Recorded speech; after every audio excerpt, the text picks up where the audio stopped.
তো বন্ধুরা দেখো, কড়া কিন্তু বসিয়ে দিয়েছি। ডিমের তরকারি হয়ে গেছে, পরে দেখাবো। জাস্ট ফাটাফাটি কালার এসছে, খুব সুন্দর এসছে কালারটা। তো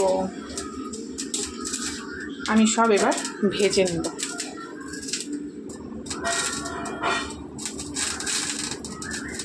তো চলো সব ভেজে নিই।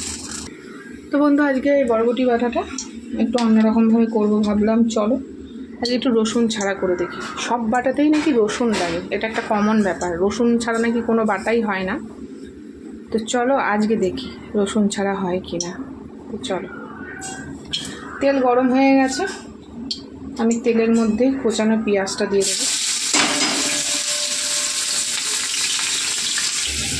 আর কতগুলো গোটা লঙ্কা দিয়েছি, দিয়ে দেবো।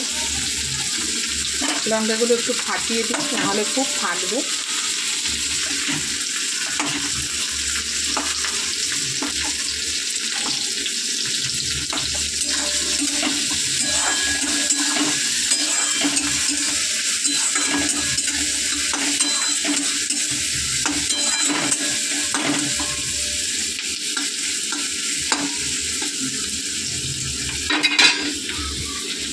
দেখো একসাথেই সব ভাজা করব।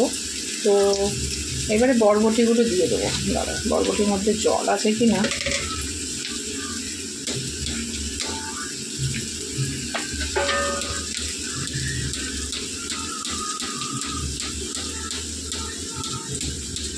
আমি বরবটিগুলো দিয়ে দিই, সব ভাজা করে নেব। ভাজা করে নিয়ে পেস্ট করে আবার একবার ভাজবো, ভালো করে ভাজা করবো।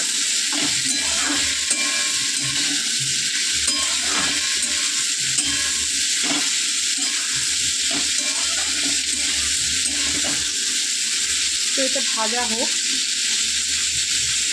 আমি তো বন্ধু এটা ভাজা হতে অনেকটা সময় হবে, লাগবে। ভাজাটা হোক, আমি ওইদিকে অন্য কাজটা সেরে আসি। তো চলো ভাজা হোক।